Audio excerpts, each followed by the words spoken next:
floor. So exciting. We're almost at the end.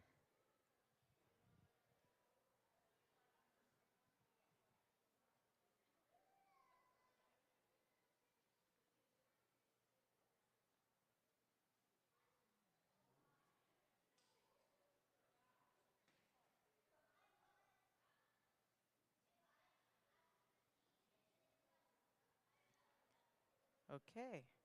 So, our final artist for this afternoon is Alyssa Vernon. Woo! Alyssa's artwork is entitled Generations of Joy, a Picnic Through Time. A little bit about Alyssa. Alyssa Vernon is a Jamaican Guyanese collage artist living in Kingston, Ontario. A Queen's graduate with degrees in gender studies and education, she's now a passionate Black and queer teacher integrating collage into education to blend creativity into learning. Her collage art centers on Black girlhood, on belonging, queer liberation, and community, drawing from Black histories to help imagine liberatory Black futures. Through her art, Alyssa aims to validate Black experiences, promote healing, and foster love. Co-founder of the Queer Collage Collective, Alyssa leads programming for learning, community building, healing, and strengthening mental health. Follow Alyssa at Queer Collage Collectives to see her current endeavors. I want you to help me to welcome our final artist, Alyssa, also interviewed by Jaleesa. Welcome, Alyssa.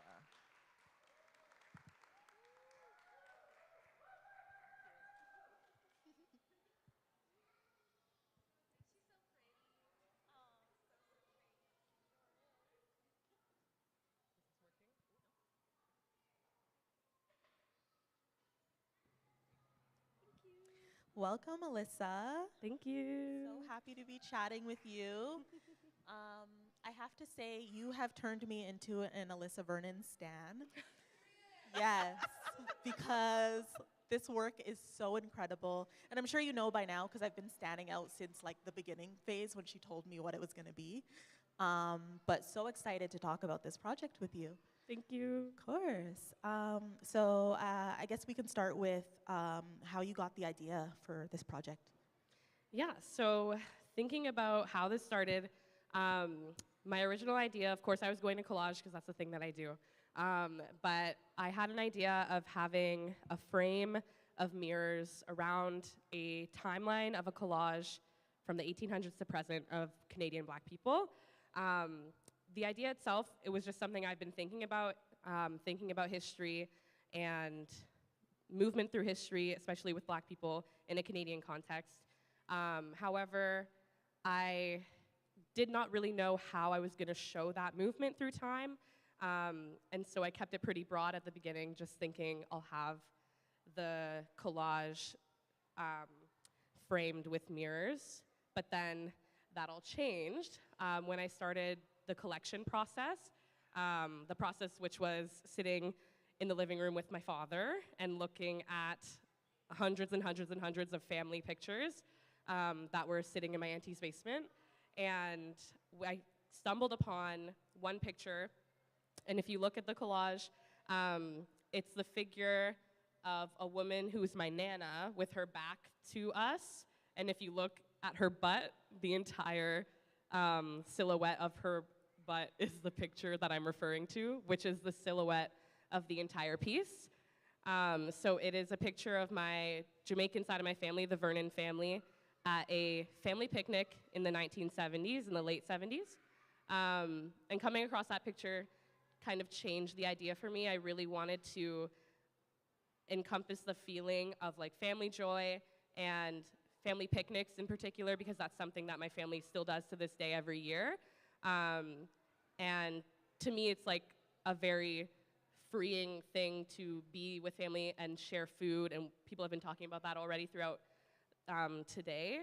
And so once that picture came into fruition, I changed everything and kept the mirrors, but in the background, and added the bandana fabric as well, which all has meanings, which we'll talk about throughout. But yeah. Yeah, peep the shirt, y'all. She's wearing the same I am. the same fabric. So you worked with the archives for this piece for the earlier era pieces. So what was that like for you, searching for images? Yeah. So although I use a lot of photos from my family, like personal family photo albums and archives, I did go through some archives through the government, what's accessible online, and some paper resources as well. Coincidentally, while I was making this piece throughout the summer, I became a part of a focus group for the Limestone District School Board where I work, and we were going through a bunch of resources to help develop curriculum and lesson plans for grade 10 history classes in Kingston to be rolled out this year, incorporating more Canadian Black history into the different streams for history in grade 10. And so we were doing a lot of research and finding primary source images, videos, diaries, all sorts of things. And through that, I was also able to access archives and look through images and kind of dive more into the history of where I was finding these images from. And I'm gonna read a couple things because I have to make sure I say everything correct. Specific archives that I used, a few photos for this collage. I believe they're all from Ontario specifically. It's the Flight Freedom Foundation Archives, the McCurdy Collection Archives, Slavery and Abolition in Upper Canada Archives, and the Freedom Seeker Daniel Hill Archives. The last one, Daniel Hill, is a Torontonian, Hamiltonian activist, and he was doing a lot of work in terms of like Black labor in Toronto and talking about that during like the 80s. And he actually had a son who you might know named Lawrence Hill, and he wrote the Book of Negroes, and he's Hamiltonian, and he's really cool. I'm from Hamilton as well, if that wasn't said already. But yeah, just wanted to mention that. Great, thank you so much. And did you learn anything new throughout that process? Yeah, there was a lot of learning going on, and it's so hard sometimes to be a sponge because like so many names and stories are being thrown at you, so it can be hard to digest sometimes. But the one thing that stuck with me when looking through my family archives, which was the crazy part, is that, do y'all know what the Freemasons are? There were Black Freemasons in Hamilton, Ontario.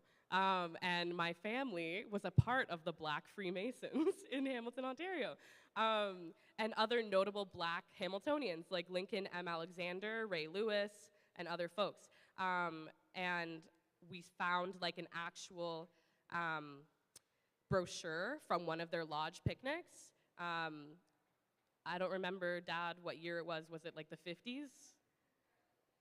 I think it was the 50s, yeah. So we're holding like a physical thing from that time that had like all the vendors and people who were invited and like their like titles and their ranks in the Masonry. So that definitely opened up something for me, because when I thought of the Freemasons and every other person who I tell about this, they're like, aren't they the racist cult? And I'm like, yes. However, what I've been kind of learning is that Black Masons, at least the ones that my family were involved with, it was like a community group, and they did a lot of community like building through like the lodge picnics they went to, and my dad would go to those picnics as a kid. And it's also, I think, kind of affiliated with the church as well in terms of like who was around and doing these things. So that was something really interesting that I'm still learning about. I still don't know exactly like who was involved, but it's pretty cool to see. And a lot of it, there was also like American influence with the Black American influence as well with the Masons too. Oh, wow. Yeah. That's really interesting. In addition to the Ontario archives, your family has like a super impressive personal archive. What was that sort of like going through that visual history? For me, it was really like I feel very lucky that that is something I was able to do. When we think about just even people in general, photos that go back 100, sometimes more than 100 years, that's really rare to experience that, especially for Black people, for colonized people, to have records and pictures that go back pretty far. The oldest photo that's in the collage is, and this is not 100% true, I'm not a true archivist, but on the back it said 1840 something. And that is from my family's photo album. So to think that and be able to physically touch these things that are that old is wild. And yeah, I just feel extremely grateful about that process. And it was really cool. I would have had no idea what was going on and what I was looking at if my dad or my auntie wasn't like answering my texts or like helping me out and being like, oh yeah, that's Clevie, that's all these people, Enid, all these people. So like, I'm just grateful that we have that kind of record. And now my Uncle James is going through and he's trying to digitize them and get all of the scans in. And perhaps some of the albums we might donate to archivists, because there's like magazine and like newspaper clips from the 1930s and like all sorts of things that are just in like plastic bags that we're like, I think this would benefit people researching this era in terms of like what were Black people doing. Yeah. For sure. And on that note, it seems that archives have become very important to you. I know you're a historian, but certainly through this project. So why do you think that archives are important? Yeah, so archives are super important. Anybody who appreciates history or has a knowledge of some history knows that. It's all about POV, point of view. If we don't have archives, if we don't have photos, primary source images, videos, diaries, how are we going to know what people felt and went through at a time in history? I think it's hard, even for me as a history teacher, it's hard to look back at history and not have your own personal morals and ideas from the present that you kind of put on to what you're seeing and looking through in history. It's hard to detach that. So if we didn't have images and videos and proof, you know, of what people were going through and the events that took place, how do we know what was true of the time and what's just what we're thinking now and putting on to that time? So it's incredibly important. Also in, you know, making sure we don't repeat the past. There's that quote, if you know better, then you do better. Each one teach one, come together. So like knowing what has happened in the past through looking at these archives is important so that we don't repeat the mistakes that we've made in the past, or not mistakes, but the events that have happened, because most of them are on purpose. But yeah. Right, absolutely. And thank you for correcting the mistake. That's I think that's a really good frame of reference to have. So you work with glass with this project. Is this something that you've done before? Not on this scale. I've worked with like teeny tiny dollar store like disco ball little glass before. Right. Yeah. And what was this like? It was interesting.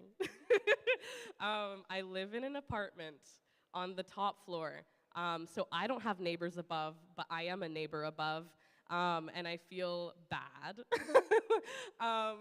During the process of me making this project over the summer, my roommate was not here. She was working elsewhere.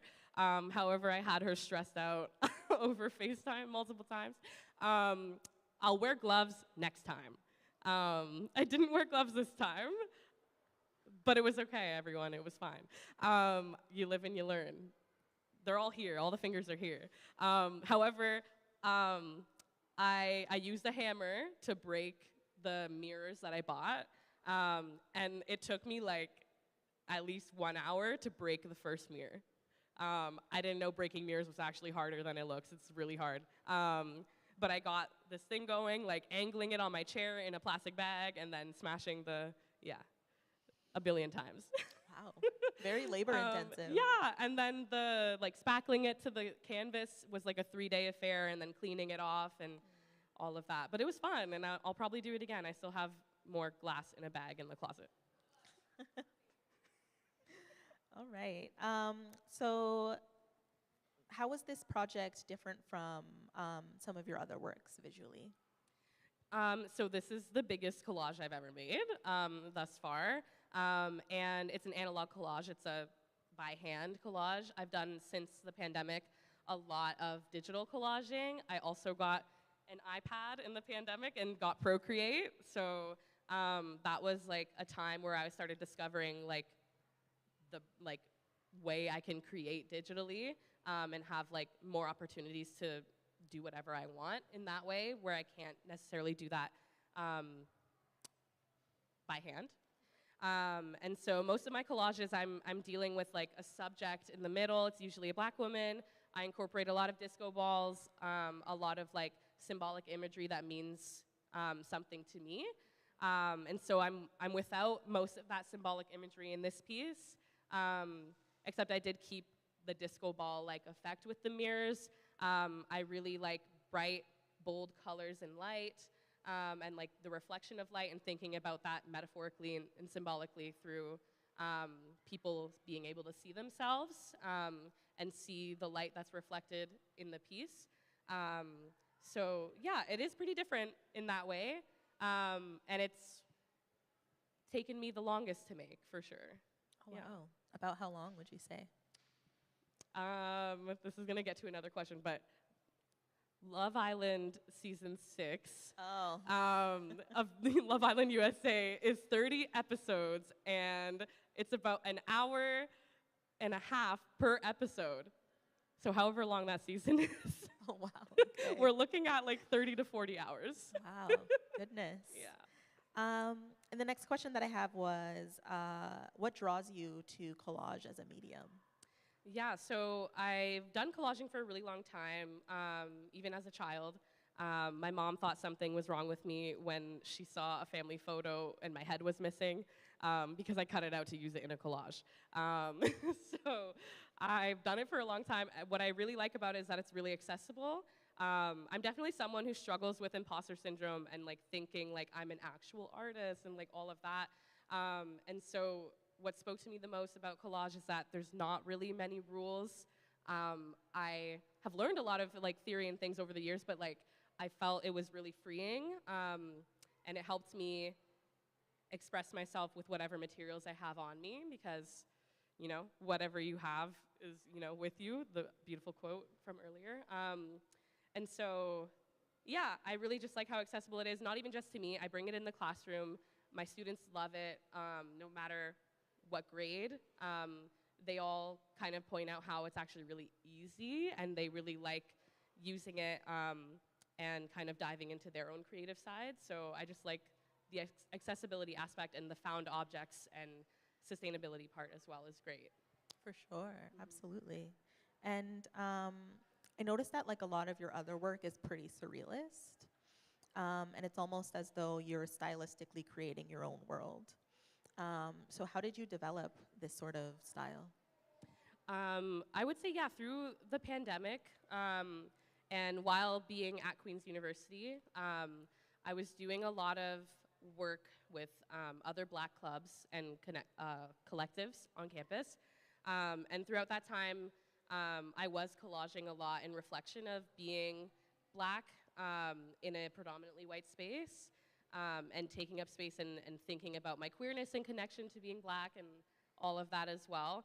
And so I was just being pulled and gravitated towards really bright colors, and trying to include and incorporate more Black folks, and specifically Black women, in the worlds I create, because in a world where like that art's not appreciated, in terms of like those folks, Black people, Black women being at the center as much as it should be. And so I'm just trying to bridge that divide and bring Black women more into the center, and like their excuse me, stories and feelings of like belonging and unbelonging, and kind of just reflect that. Yeah. Yeah, that's a great answer. Thank you. And in thinking through how you developed this sort of style, did you like draw any influence from any other artists? Yes, and I'm gonna bring out the paper. Yeah. Um, there we go. Okay, there's 3. So, first of all, also, there's so many Jamaican people. Shout out Jamaica. And all the people are Jamaican on my list as well. So, perhaps there's a reason. But okay, first on my list is Tao Lewis. She is a Torontonian Jamaican Canadian artist, and specifically at Queen's University in the Agnes Etherington Art Center in my 3rd year, I had to write an essay on her work.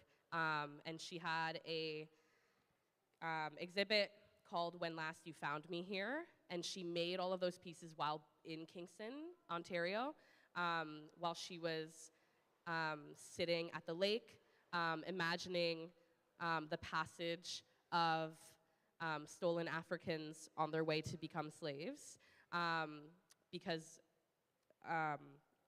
she was really reflecting while being at the water every day, looking for found rocks, shells, anything in the water that she would incorporate into her sculpting.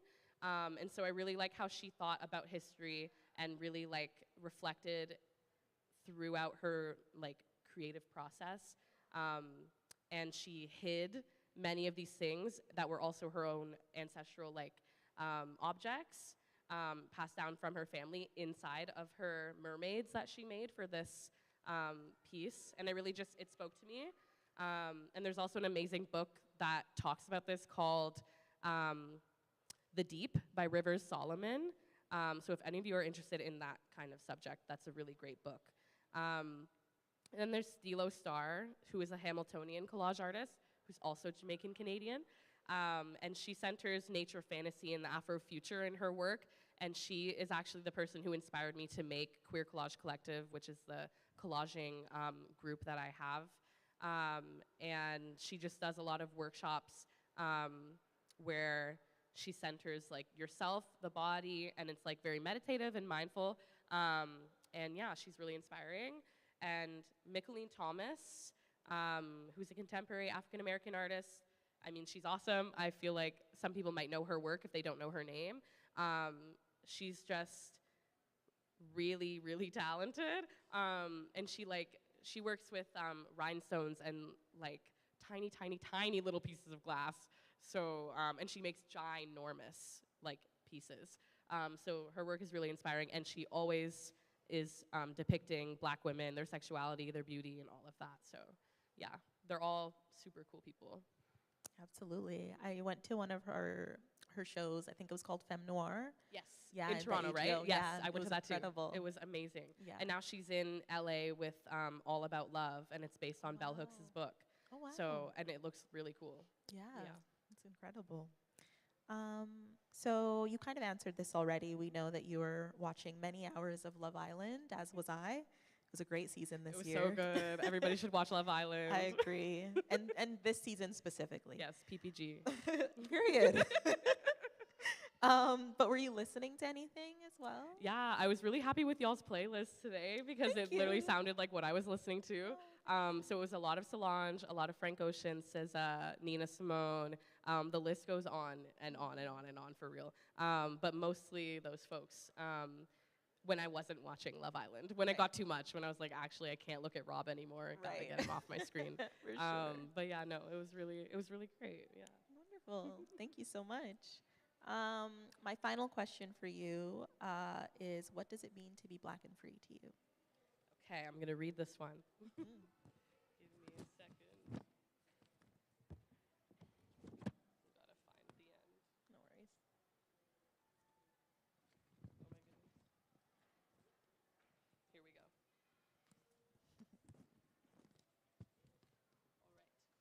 All right. Okay. So, to be Black and free is to resisting the systems that were built to hold us down. To be Black and free is to learn how to pave the way for generations after us, to learn to liberate, not to learn how to oppress. Paulo Freire said, quote, "When education is not liberating, the dream of the oppressed is to become the oppressor," end quote. To be Black and free is to create and imagine worlds where we can and are liberated, where everyone is liberated because no one is free while others are oppressed. Free Palestine. Yes. Nice. I'm so glad you brought in that Freire quote as well. I recently read Pedagogies of the Oppressed. But Alyssa, thank you so, so, so much. I hope that you have new stands now to join my little stand club and the stand club in the front row clearly as well. Slay. Thank you again for your incredible work. Let's give it up for not only Alyssa, but all the other artists as well.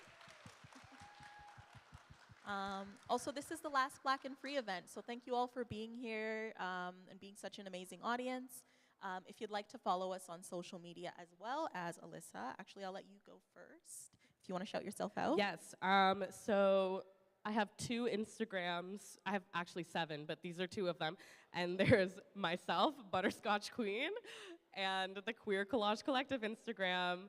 You could follow both of them. One of them's private, one of them's not. But slay. I love everybody here, so you can follow me. Oh, lovely.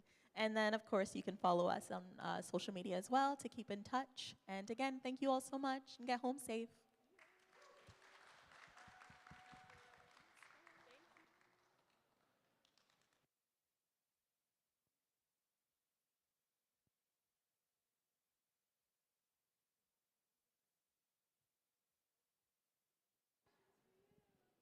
Hello? Okay, Yes, we're back. sorry about that.